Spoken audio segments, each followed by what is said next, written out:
सुप्रभात विद्यार्थियों, मैं ममता सिंह आप लोग की हिंदी शिक्षिका। और आज हम लोग कक्षा 8 का पाठ 1 पढ़ेंगे। ठीक है, पाठ 1 है सीखो। सीखो इस कविता के द्वारा कवि हमें देश प्रेम, मानवता और मानव धर्म को किस प्रकार निभाया जा रहा है इसकी शिक्षा देना चाहते हैं। इस कविता के लेखक है शिशुपाल सिंह निर्धन। आज हम लोग इस कविता को पढ़ेंगे और पढ़कर इसका सारांश यानी अर्थ को समझेंगे। आप लोग ध्यान दीजिएगा, व्हाइट बोर्ड की तरफ देखिए। यहाँ पे कविता मैंने लिखा हुआ है। आप लोग अपने पीडीएफ पर भी जाकर कविता को देख सकते हैं, बार बार उसको पढ़ सकते हैं, पढ़कर भी उसका अर्थ समझ सकते हैं। अभी मैं आप लोग को कविता का अर्थ समझाऊंगी। आइए यहाँ पर देखेंगे, ध्यान दीजिएगा आप लोग।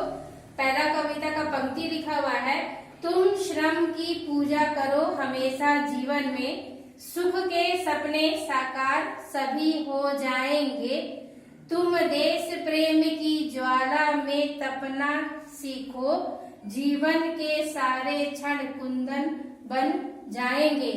यहाँ कवि हमें कहना चाहते हैं कि मानव को अपने श्रम यानी अपने मेहनत की पूजा करनी चाहिए, क्योंकि बिना मेहनत के मनुष्य के जीवन में कोई भी सफलता प्राप्त नहीं होता। सफलता प्राप्त करना है तो हमें श्रम करना पड़ता है, और जब श्रम करते हैं तो हमारे सभी सपने जो है वो साकार हो जाते हैं। हमें अपने देश से प्रेम करना चाहिए, क्योंकि ये जो कविता जब लिखा गया है उस वक्त हमारा जो देश था वो आजाद नहीं था। ये आजाद देश के लिए लिखा हुआ है, इसलिए इसमें ये पंक्ति दिया हुआ है कि हमें अपने देश से प्रेम करना चाहिए, और इस देश प्रेम के ज्वाला में हमें इतना तपना चाहिए ताकि हम अपने देश को आजाद कर सके। और जब हमारा देश आजाद हो जाएगा तो हमारा जो जीवन का जो सारा क्षण है यानी सारा समय है वो कुंदन यानी सोने के जैसा यानी सुंदर बन जाएगा।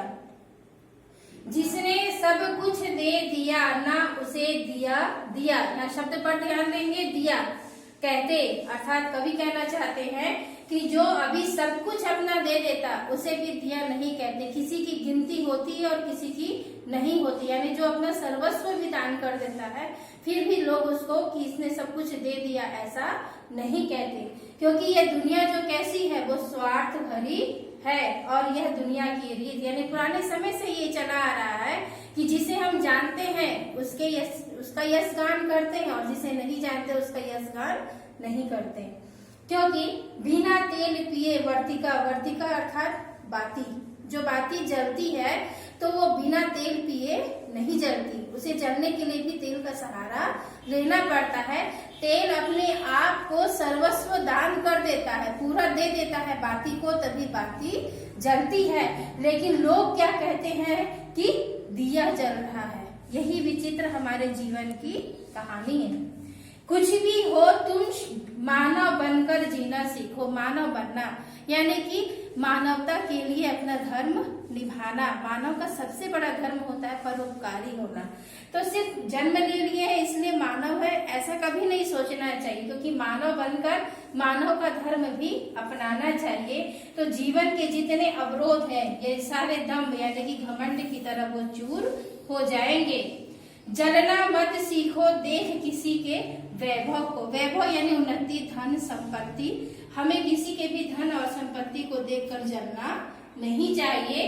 पी सको अगर दिनों के आंसू पी जाओ। अगर हमें पीना भी है तो दुख और गरीब निर्धन लोगों के दुख को उसका पीना चाहिए, यानी उसकी सहायता करनी चाहिए ताकि उसकी आंखों से ये आंसू न निकल सके। तुम पूजा करो भूख से व्याकुल प्राणों की। हमें भूखों की सहायता करनी चाहिए ताकि उनके प्राणों की रक्षा हो सके। और पीड़ा का विष पीने को शंकर बन जाओ। जिस तरह से शंकर जी ने सारे लोगों की उन्नति के लिए, उनकी सहायता के लिए विष का प्याला भी पी लिया था, उसी तरह हमें भी मनुष्य के सहायता के लिए सारे कष्टों का सामना करना चाहिए। अगला पंक्ति देखेंगे हम लोग। तुम शिव संकल्प। शिव संकल्प का अर्थ होता है शिव की तरह कंठस्थ होकर किसी वस्तु या किसी के लिए सहायक होना, यानी हम जब मन में सोच लेते हैं कि हम ये काम कर लेंगे, यानी वो संकल्पित हो जाते हैं। जिस तरह शिव ने संकल्प लिया कि वह विष का प्याला पी जाएंगे और सबको अमृत मिलेगा, इसी तरह हमें भी जीवन में शिव का संकल्प जगाकर देखना चाहिए अपने मन में। तो तब क्या होगा, जीवन के सारे विष यानी जितने भी कष्ट हैं वो क्या हो जाएंगे, अमृत बन जाएंगे। चौथा पंक्ति है, जो मर्यादित रहता उसकी गहराई में मिलते हैं मोती। मर्यादित यानी कि सागर पर आप ध्यान दीजिएगा कि सागर जो होता है उसमें अथक पानी होता है। अथक कहने का अर्थ है कि जिसकी गिनती नहीं हो सकती, बहुत सारा पानी है, फिर भी वो अपनी सीमा को तोड़ता नहीं, एक दिशा में और एक सार होके बहता है। नदी की तरह चंचल नहीं होता सागर स्थिर होता है, क्योंकि उसमें उतनी ही ज्यादा गहराई होती है, यानी वो मर्यादित होता है। और जो मर्यादित होता है, गंभीर होता है, उसी के अंतर में हमको क्या मिलता है, मोती मिलता है। वह सूरज है जलती रहती जिसकी काया। सूरज दूसरे को प्रकाश देने के लिए अपनी काया यानी शरीर को जलाता है, क्या करने के लिए, तम हरने के लिए, यानी सारा अंधकार यानी सारा कष्ट हरने के लिए, और सबको उजियारा सदा लुटाता है। हिम जैसा गलकर बहो दम्भ के पर्वत से। यहाँ कवि कहना चाहते हैं हिम यानी बर्फ, जैसा गलकर बहो, दम्भ कहने का अर्थ है यहाँ पर घमंड। पर्वत को ये घमंड होता है कि वो सबसे ऊंचा है, परंतु उसके ऊपर भी बर्फ जमकर बता देती है कि मैं तुमसे भी ऊंची हूँ। ये घमंड है। जो व्यक्ति उन्नति के शिखर पर पहुंच जाता है उसमें अंश मात्र भी दम नहीं होना चाहिए। अगर घमंड हो गया तो फिर क्या होता है, घमंड का नाश हो जाता है। इसीलिए कहा है कि जो दम्भ है यानी कि घमंड है, उस पर्वत पर भी जो जिस पर हिम जमा हुआ रहता है, तो सूरज क्या करता है, उस हिम को गला देता है। जैसे सूर्य उगता है, उसकी तेज तपन से यानी रोशनी से बर्फ जो क्या हो जाती है, गल जाती है, और पर्वत से जो है वो गल कर है हिम नीचे गिर जाता है। तो धारा के तट पर अनगिन तीर्थ बन जाएंगे। कहने का अर्थ है, जब तुम्हारा घमंड टूटकर पर्वत की ऊंचाई से यानी जीवन की ऊंचाई से नीचे जब तुम गिरोगे और अन्य लोगों की तरह सामान्य हो जाओगे, तो तुम्हारे साथ यानी उस नदी के किनारे जैसे अनगिनत तीर्थ या मंदिर बन जाते हैं नदी के किनारे, उसी तरह तुम्हारा भी जीवन और तुम्हारे अगल बगल में बहुत सारे तीर्थ बन जाएंगे। पांचवा पंक्ति है, कड़वे मीठे। ये जीवन से जुड़ा हुआ है कि कड़वा यानी बुरी स्थिति और मीठा यानी अच्छी स्थिति में सत्कारों का अभ्यासी बनो। मनुष्य क्या होता है, जब उसके साथ अच्छाई होती है तो वो अच्छा बना रहता है, और जब बुराई आती तो बुरा हो जाता है। लेकिन नहीं, हमें हमेशा हर परिस्थिति में अच्छा बन के रहना चाहिए। तो क्या होगा, हमारा जितना दुर्गम यानी कठिन रास्ता है वो क्या बन जाएगा, सुगम रास्ता बन जाएगा। जो अर्थ समझता है अपने जीवन का, वह जो व्यक्ति अपने जीवन का सही अर्थ यानी मानवता का अर्थ समझ जाता है, वह अपनी धरती का कर्ज चुका कर जाता है। जिस तरह माँ का सेवा करके एक पुत्र अपना ऋण चुका जाता है, उसी तरह हमें मानव के लिए कुछ करके धरती का कर्ज चुकाना चाहिए।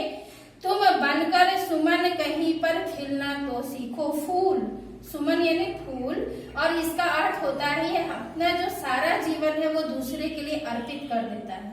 कहने का अर्थ है हमें भी अपना जीवन दूसरों के लिए अर्पित करना चाहिए, सुमन की तरह खिलना चाहिए और सदा मुस्कुराना चाहिए। तो पूजा के पावन क्षण यानी जिंदगी में आपके जीवन में जो आपको पूजित करने का जो क्षण है वो आवाज लगाएंगे। इस कविता को शिशुपाल सिंह निर्धन जी ने लिखा है। इस कविता को आप बार बार पढ़ें, इसका अर्थ समझें। कहीं भी कोई परेशानी हो तो मैसेज बॉक्स पर मैसेज करें। आप इसका पृष्ठ को पलटें, पृष्ठ के पीछे में शब्दार्थ दिया हुआ है उसे पढ़िए, उससे भी आपको सहायता मिलेगा। उसके बाद नीचे में अभ्यास कार्ड दिया हुआ है, बच्चे स्वयं करेंगे, प्रश्न वगैरह का उत्तर स्वयं देने का प्रयास करिए। जहां भी थोड़ी कठिनाई हो तो मुझसे संपर्क करिए, मैसेज करिए।